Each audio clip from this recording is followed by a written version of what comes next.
ഏതായാലും ഇടതുമുന്നണിയുടെ അടിത്തറ ഇളക്കുന്ന ജനവിധിയാണ് എന്ന കാര്യത്തിൽ ഒരു തർക്കവുമില്ല. ചെറിയ ഭൂരിപക്ഷത്തോടെയെങ്കിലും തുടർഭരണം കിട്ടുമെന്നാണ് കണക്ക് കൂട്ടിയിരുന്നത്. പക്ഷേ ഇടതുമുന്നണിയെ ജനങ്ങൾ അടപടലം പൊളിച്ചു എന്ന് തന്നെ പറയേണ്ടി വരും. ഭരണവിരുദ്ധ വികാരവും പാർട്ടിക്കുള്ളിൽ പതിവില്ലാത്ത വിധം ഉയർന്ന എതിർ ശബ്ദങ്ങളും എല്ലാം ജനവിധിയിൽ പ്രതിഫലിച്ചു എന്ന് തന്നെ നമ്മൾ വിലയിരുത്തണം. എല്ലാ ജില്ലകളിലും LDF കനത്ത തിരിച്ചടിയാണ് ഏറ്റുവാങ്ങിയത്. അപ്രതീക്ഷിത തിരിച്ചടിയാണ് ഉണ്ടായതെന്നും ആഴത്തിൽ ഇക്കാര്യങ്ങൾ പരിശോധിക്കുമെന്നുമാണ് നേതാക്കൾ പ്രതികരിച്ചത്. കേരളത്തിൽ ഇപ്പോൾ തിരിച്ചടിയായതിന്റെ കാരണം ഞങ്ങൾ പരിശോധിച്ച് കണ്ടെത്തേണ്ടതാണ്.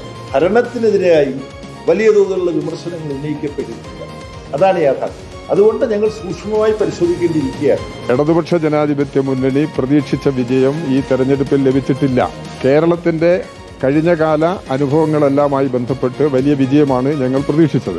എന്നാൽ ആ പ്രതീക്ഷിച്ച വിജയം ഉണ്ടായിട്ടില്ല. ഈ തോൽവിക്കുള്ള കാരണങ്ങൾ എന്താണ് എന്നുള്ളതിനെക്കുറിച്ച് ഞങ്ങൾ വിശദമായി പരിശോധിക്കും.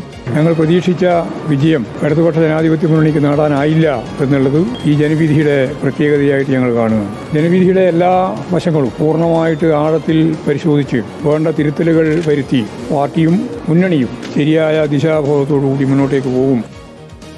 TV പ്രസാദാണ് ചേരുന്ന വിശദാംശങ്ങളുമായി. TV പ്രസാദ്, അതാണ് വേണ്ട തിരുത്തലുകൾ വരുത്തണം. പാർട്ടിയെ പാഠം പഠിപ്പിച്ചിട്ടുണ്ട് ജനങ്ങൾ. ഇനി പാർട്ടി എന്ത് പഠിച്ചു എന്നാണ് അറിയേണ്ടത്. വിശദമായ പരിശോധന ഉണ്ടാകുമെന്ന കാര്യം തർക്കമില്ല. പക്ഷേ ഭരണവിരുദ്ധ വികാരം, ന്യൂനപക്ഷ ഏകീകരണം, ശബരിമല സ്വർണ്ണക്കൊള്ള, അങ്ങനെ ഒരുപാട് വിഷയങ്ങൾ ഉണ്ടല്ലോ തിരിച്ചടിയായതിൽ, അല്ലേ?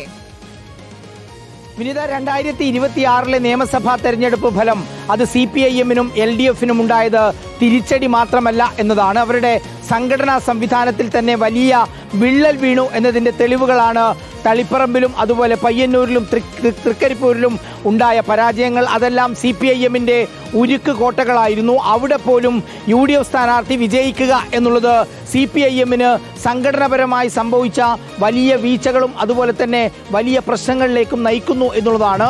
വരും ദിവസങ്ങളിൽ ഇത് പരിശോധിക്കാതെ പാർട്ടിക്ക് മുന്നോട്ട് പോകാൻ കഴിയില്ല. ഒരുപാട് സീറ്റുകളിൽ തോറ്റു എങ്കിൽ പോലും അത് സാധാരണ തെരഞ്ഞെടുപ്പ് പരാജയമായി അതിനെ വിലയിരുത്താം.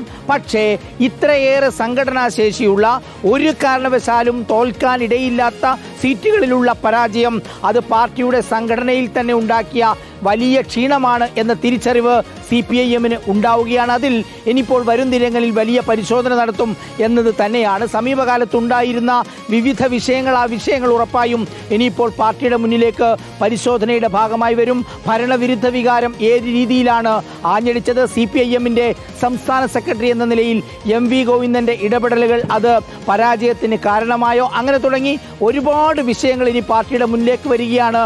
ഇഴകീറി പരിശോധിക്കുകയാണ് ഇനിയുള്ളത്. CPIM-ൽ സംഭവിക്കാൻ ഇടയുള്ള കാര്യങ്ങളുടെ ഒരുപാട് വിശദീകരണങ്ങളിലേക്കാണ് വരാനുമുള്ളത്. അതാണ് എന്താണ് പാർട്ടിക്കുള്ളിൽ സംഭവിച്ചതെന്ന കാര്യങ്ങൾ അറിയണം. TV പ്രസാദാണ് വിശദാംശങ്ങൾ നൽകിയത്.